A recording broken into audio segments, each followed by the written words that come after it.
ஷாሎም. கர்த்தருடைய நாமம் மகிமைப்படுவதாக. கர்த்தருக்குள் பிரியமானவர்களே, வேத வசனம் இப்படியாக சொல்லுகிறது: ஒருவன் வீட்டுக்குள்ளே பிரவேசிக்கும் போது அதை வாழ்த்துங்கள். மத்தேயு 10:12. கர்த்தருக்குள் பிரியமானவர்களே, இன்று நாம் தியானிக்கப் போகின்ற இந்த வேத வசனம் ஆழ்ந்த சத்தியத்தை நமக்கு கற்றுக் கொடுக்கும் என்று நான் விசுவாசிக்கிறேன்.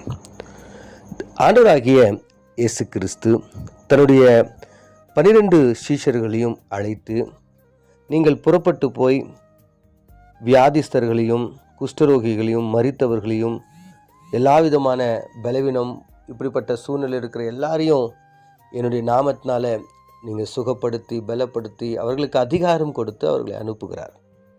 இப்போ ஆண்டவர் சொல்கிறாரு, நீங்கள் எந்த பட்டணத்துக்கு போகிறீங்களோ, எந்த கிராமத்துக்கு போகிறீங்களோ, எந்த வீட்டுக்கு போகிறீங்களோ, அந்த இடத்துல போயிட்டு நீங்கள் என்ன பண்ணுங்கள், முதலாவது ஒருவருடைய வீட்டுக்குள்ளாய் நீங்கள் போகும்பொழுது அந்த வீட்டை நீங்கள் வாழ்த்துங்கள் என்று கர்த்தர் சொல்லுகிறார். அப்போ அடுத்த வசனம் சொல்கிறது, அந்த வீடு பாத்திரராய் இருந்தால் நீங்கள் கூறின சமாதானம் அவர்கள் மேல் வர கடவது. ஒருவேளை அவர்கள் அபாத்திரமாய் இருந்தால் நீங்கள் கூறின சமாதானம் உங்களிடத்திலே திரும்ப வர கடவது என்று கர்த்தர் சொல்லுகிறார். அப்போ ஆண்டவர் சொல்லுகிறார், நீங்கள் போங்க, வாழ்த்துங்க, அவங்கள ஆசீர்வதிங்க. அவர்கள் அதற்கு பாத்திரராய் இருந்தால் மாத்திரமே அது அவர்களுக்கு சேரும் என்று சொல்கிறார். இல்லை என்றால் அது உங்களோடு கூட திரும்பி வந்துவிடும். அதாவது அவர்களுக்கு எந்த பலனையும் அது கொடுக்காது என்று கர்த்தர் சொல்கிறார். அப்போ இந்த இடத்த நம்ம கொஞ்சம் தியானிக்கும் பொழுது யோசிச்சு பாருங்கள். இன்றைக்கி நிறைய கிறிஸ்தவர்களுடைய வீடுகளில் போதகர் வர வேண்டும், சபை போதகர் வர வேண்டும், ஊழியக்காரங்க வர வேண்டும், அவங்க கொடுத்த எண்ணெய்கள், அவர்கள் கொடுத்த அந்த ஜப மாலைகள் அல்லது ஃபோட்டோ, இப்படிப்பட்ட நிறைய காரியங்களை வைத்து ஊழியக்காரர் வந்து ஜபிச்சா என் வீடு இப்படி ஆகிடும், ஊழியக்காரங்க வந்து என் வீட்டில் நின்று இப்படி ஆகிடும், இப்படி நிறைய விஷயங்களை நம்ம செய்கிறோம். ஊழியக்காரங்களை நம்ம வீட்டுக்கு கூப்பிடுறோம், ஜபங்கள் வைக்கிறோம், எல்லாம் பண்ணுறோம். ஒரு விதத்தில் இது எல்லாமே இருக்கிறோம், இந்த ஐக்கியம் இதெல்லாம் முக்கியம்தான். ஆனால் அந்த ஜபம், ஒருவேளை எந்த ஊழியக்காரரோ வந்து உங்களுடைய வீட்டில் ஒரு சில காரியங்களுக்காக உங்களை வாழ்த்தி ஜெபிக்கிறார்கள் என்றால் நீங்கள் அதற்கு பாத்திரராய் இருக்க வேண்டும். நிறைய ஊழியக்காரங்க நாங்கள் நிறைய நேரங்களில் ஜெபிக்கும் பொழுது ஒரு சில நேரங்களில் பொய்யாவே நாங்கள் ஜெபிக்க வேண்டிய ஒரு சூழ்நிலை, பொய்யாவே உங்களை ஆசீர்வதிக்க வேண்டிய ஒரு சூழ்நிலை. ஏன்னா அந்த வீடு அதற்கு ஏற்ற, அதாவது அந்த ஆசீர்வாதங்களுக்கு ஏற்ற ஒரு வீடாக இருக்காது.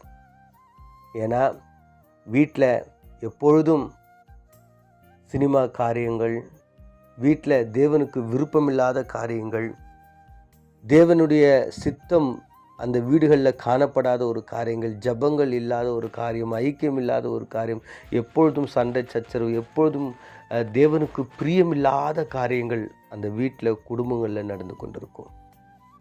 அப்போ அப்படிப்பட்ட சூழ்நிலையில் ஒருவேளை நாங்கள் ஊழியக்காரங்களை வந்து நாங்கள் என்ன தான் வாழ்த்தினாலும் நாங்கள் வந்து சபிக்க முடியாது, இல்லை, வாழ்த்த தான் முடியும்.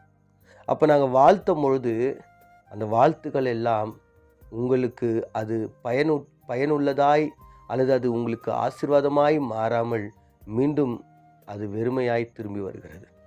கர்த்தருக்குள் பிரியமானவர்களே, உங்கள் வீட்டுக்கு ஆசீர்வாதம் வர வேண்டும் என்றால் உங்கள் வீட்டுக்காக ஊழியக்காரங்க ஜெபிக்கும் பொழுது அந்த காரியம் உங்களுக்கு, உங்களுடைய சரீரத்தில், உங்கள் குடும்பத்தில், உங்களுடைய பிள்ளைகளுக்கு அது அப்படியே நடக்கணும், அது ஆசீர்வாதமாய் மாற வேண்டும் என்றால் அதற்கு நீங்கள் பாத்திரராய் இருக்க வேண்டும். அப்போ தேவனுடைய பிள்ளைகளாய் நீங்கள் இருக்க வேண்டும். பாருங்கள், கொர்நேலியஸ் வீட்டில் வந்து பார்த்தீங்கன்னா அவங்க எல்லாம் குடும்பமாய் தேவனை நோக்கி பார்த்தாங்க. பக்தி உள்ள ஒரு குடும்பமாய், தேவனுக்கு கீழ்ப்படுகிற ஒரு குடும்பம், பயம் நிறைந்த ஒரு குடும்பமாய் அவர்கள் இருந்தார்கள். எனவே தான் அந்த இடத்துல ஆண்டவர் ஒரு பெரிய காரியத்தை செய்தார். இன்று உங்களுடைய வீடு எப்படி இருக்கு? உங்கள் வீடு ஜப வீடாக இருக்கா? உங்களுடைய வீடு தேவனுக்கு விருப்பமான ஒரு இடமா இருக்கா? யாக்கோபு சொன்னது போல் இது தேவனுடைய பரலோகத்தின் வாசலாக உங்கள் வீடு இருக்கா?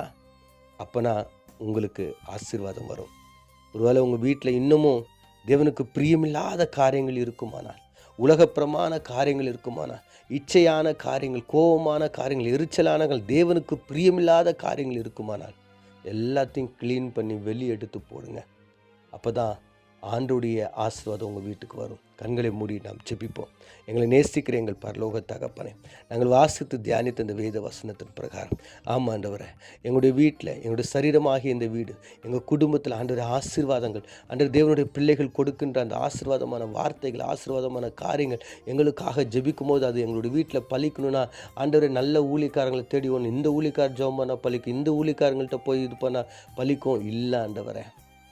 ஆண்டவரே, எங்களை நாங்கள் பரிசுத்தமாக வைத்துக்கொள்ள வேண்டும். எங்களுடைய வீட்டை நாங்கள் பரிசுத்தமாக வைத்துக்கொள்ள வேண்டும். எங்களுடைய வீடு அது பரலோகத்தின் வாசலாக இருக்கும்போது தான் எந்த ஒரு ஏழையான ஒரு ஊழியக்காரனாக இருக்கட்டும், எந்த ஒரு ஊழியக்காரன் இயேசுவின் நாமத்தால் எங்களை ஆசீர்வதிக்கும் போது அந்த ஆசீர்வாதம் எங்களுக்கு வந்து சேரும் என்பதை அறிந்து எங்களுடைய வீட்டையும் எங்களுடைய இல்லத்தையும் எங்களுடைய உள்ளத்தையும் நாங்கள் அன்று சுத்திகரிக்க உமக்கு பிரியமான இடமாய் மாற்ற உதவி செய்யும்படியா இயேசு மூலம் செபிக்கிறோம் நல்ல பிதாவே.